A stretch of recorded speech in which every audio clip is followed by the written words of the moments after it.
like your fingers are fat. You better tell me if you with me. I know the devil trying to stop me. Got these people out here wishing they could pop me. If they want me, come and get me. Man, I ain't scared of none of y'all. The only thing I fear the IRS and God. If you want me, go against me. Nah, they probably better think twice. Got angels over my head, war on my mind. If you want me, come and get me. Hey guys, it is Jericho. Welcome back to my channel. So today I am doing an endometriosis update. I have not done an update since September, I think it was. I think September was the last time that I did an endometriosis update, and I apologize about the big break because I know there were women who had left a comment and was wondering, you know, how I was doing. And I had another girl who commented who had just had the surgery too, and she was experiencing the exact same pains and discomforts that I was. So if you haven't, this will be my third endometriosis video. And with it being March being an endometriosis awareness month, I decided to go ahead and this would be the perfect time to do an update video. So I'm going to do a slight recap for the people who have not seen my previous videos, but they will be linked down in the description bar. The first video is like 45 minutes because that video was literally like a week after I had surgery, so that one it's a lot. So again, for those who don't know, I was diagnosed with endometriosis, and it's something that I've had since I was about 15 years old. I didn't know what it was. I just figured that my periods were just bad. I started my period when I was 11 years old. I was in 6th grade. This is just a slight recap, by the way. So I started my period when I was 11 years old in 6th grade. The periods started to become painful when I was like 14, 15. That's when I noticed like the really bad pain, the pain in my legs. I was throwing up. My nose would always run. Like my mom always knew when my period was coming because I start walking around like I don't know what it was, but my nose used to always run right before, like a day or two before I start my period, my nose starts to run. And every month she'd be like, you must be finna come on your period because your nose is running. And I'm like, yep, it's coming, you know. You know me, Mom, like you just know me. So she was always correct, and every time on the first day of my period, I would always throw up. I don't know what it was, but I used to be so nauseous and I would just throw up. Or if I would see something that looked nasty, I would throw up. I was watching a That's So Raven episode and they showed a cow, and I remember just looking at this cow and just thinking, oh my god. So I literally ran to the toilet and threw up. So I do not miss that. I think the throw up, like the nausea and the vomiting stopped maybe when I was like it lasted for maybe 2 or 3 years. I don't know, but I feel like after 18 I didn't experience vomiting anymore. The pain, however, still very there. So the pain never went away, but the vomiting stopped. So that's one good thing. So my period would always be bad the first and second day. Like those were the days where I was just like, I'm out of commission. Don't talk to me. I'm laying down. Any activities canceled. We are not here. You know, call us in a few days because we have checked out. We have left the check. That was how it was for me, even though sometimes I still was at work. But I'm going to be 30 in June. So I felt like within this past year, I just got to a point in my life where I'm like, I am tired of this. I am so tired of feeling like this every month. So I have friends who have endometriosis, and they told me about their experiences, how they went to the doctor. And I have another friend who has endometriosis. Hers is way worse than mine. But she had surgery like twice. She finally had the baby that she had been desiring to have, thank God. So she's doing really well now. And so I was like, you know, let me go ahead and go to the doctor. So March of last year, I finally decided to find an endometriosis doctor. Found him in March. He did an exam. You know, all they did was they did a vaginal ultrasound, which is when they take a camera and insert it in your vagina and look inside your uterus to see whatever type of whatever they can see. He also did an anal exam, which was freaking... If you don't have to get the anal exam, thank the Lord. Because all I know is he stuck his fingers up there and he didn't even tell me he was finna do it. So like I had an entire attitude. Like, you're supposed to count down when you do something like that. You just don't just swoop. And I guess he did it so that I wouldn't be like tensing up, but he told me he was gonna be doing it and then he just did it. Like, he didn't give me a chance to prepare. He didn't give me a chance to think about it. And so he just did it, and I was like, dang, like your fingers are fat. but it was very uncomfortable. Like, if you're constipated, just go to the doctor. So anyway, so they did the annual exam, they did all of that. They could see from the exam that my left ovary was, what do they call it? I'm trying to think what word they used. It was basically like welded to the inside of my wall. So like my left ovary had tons of scar tissue, which all of it makes sense because I had a lot of pain in my ovary. But it was also in my uterus. It was pretty much everywhere. So they scheduled me for surgery July 9th. I had my surgery July 9th.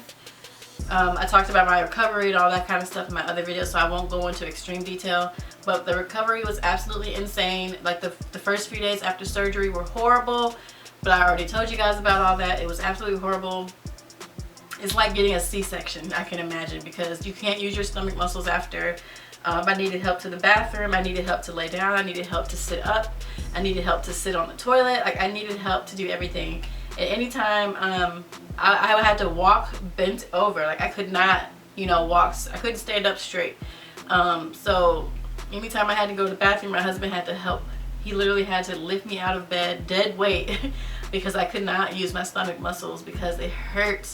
So I'm like, this must be what a C-section feel like. And if this is what a C-section feels like, Lord, please grant me with a vaginal birth. Because, so the recovery was insane. I'm thinking, you know, my period would start to be better like a month or two. But no, sis. The last update video I gave you guys was in September, which was officially 3 months post-surgery. And my periods were still, they were worse than they had ever been.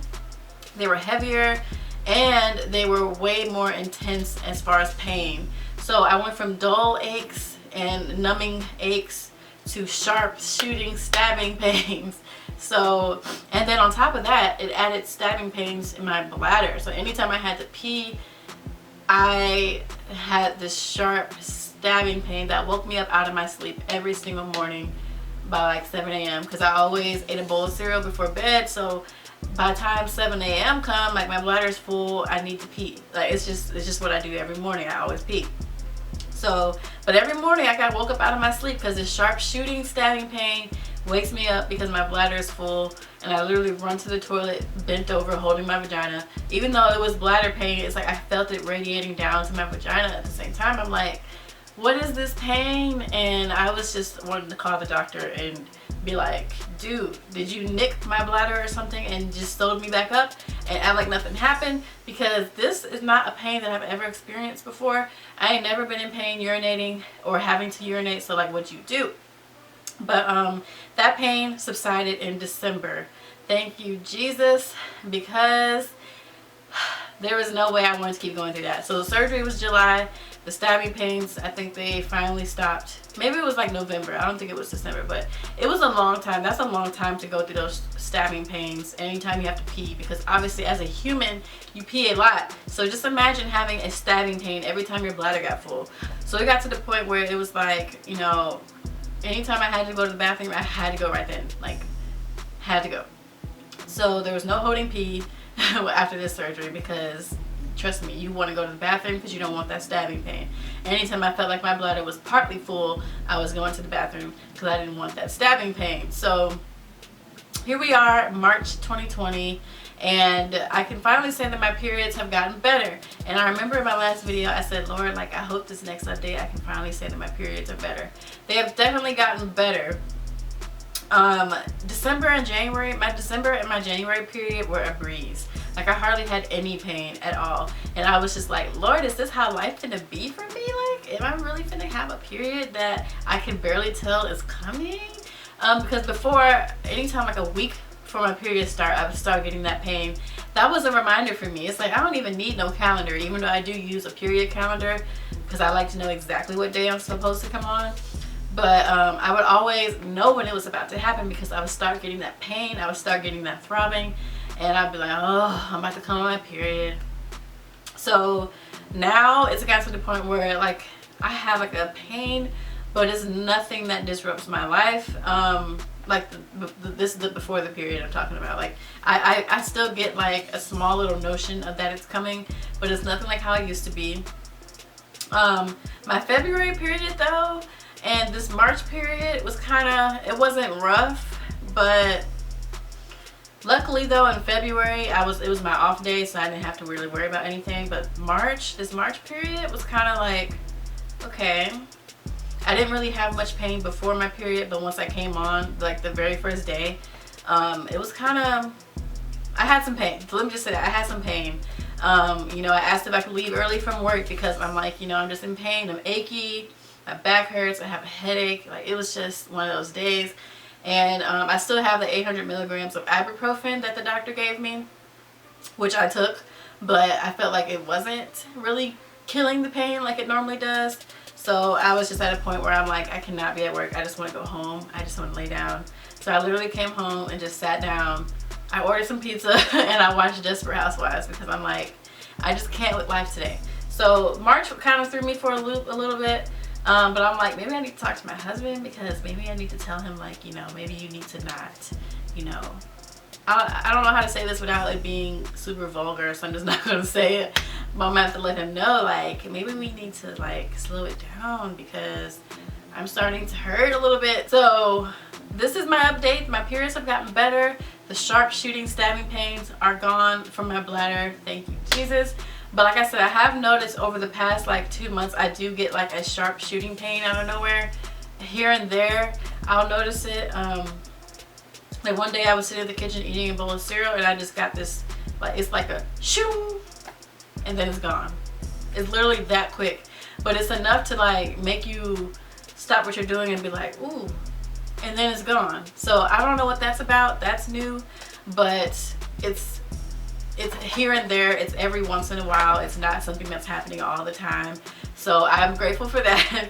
Coming from every day when I have to pee to just every now and then, I'm like, I'll take it. So just so you know, ladies, if you go ahead and get this surgery, it is worth it in the end, especially if you're trying to conceive and have children, because endometriosis can make you infertile if you didn't know, if you have it really bad. So my doctor said my case was really severe. It wasn't as severe as my friend that I was telling you guys about. Like, hers was really bad. She had to do surgery twice. I don't know how she went through that surgery twice, because I don't ever want to go through it again. So I just wanted to update you guys, let you know I'm doing better.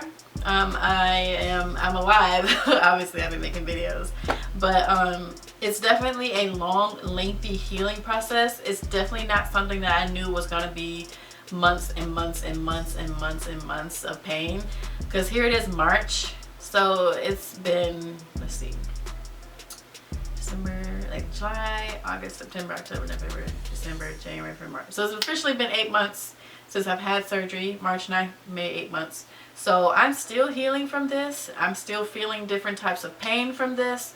So this is not some surgery that you can do and just be over in a few weeks. It's definitely not that. If you're not willing to deal with the discomforts after, don't get this surgery, because you're gonna have some discomforts even when you're not on your period after you have this surgery. At least that's how it's been for me. I can't say it's like that for everybody, but I've definitely had some discomforts since having this surgery, even when I'm not on my period. So that's new. But I'm still, you know, I'm still optimistic about this. You know, like I said, my December and January period were great, and then February and March just came and slapped me in the face. So, you know, it's okay. You know, April period is going to be better. April is going to be a good month. This dang on coronavirus can go back to the pits of hell from whence it came in the name of Jesus. So we are decreeing and declaring that this virus will not interrupt our lives after this 2-week shutdown or whatever you want to call it. This is just going to be a period of rest for everybody, even though it's sad because some people won't be able to make money during this period, but the Lord will provide. Okay, so that's pretty much it for this update. If you guys have any questions, feel free to leave them below. There's no such thing as TMI when it comes to health. If you have questions, ask me. Don't feel like, oh, it's a little nasty. I don't care. If you have questions, ask me, because when it comes to your health, and having someone to talk to about your concerns. Like, there's no such thing as TMI, okay? At least not on this channel. If you got questions, you can ask. So if you guys like this video, I hope you guys thumbs up and subscribe, and don't forget to follow me on Instagram and on Snapchat. Even though I'm not on Snapchat like that, definitely follow me on Instagram because I'm always on Instagram and Instagram stories. But that is it. So thank you guys so much for watching, and have a good day.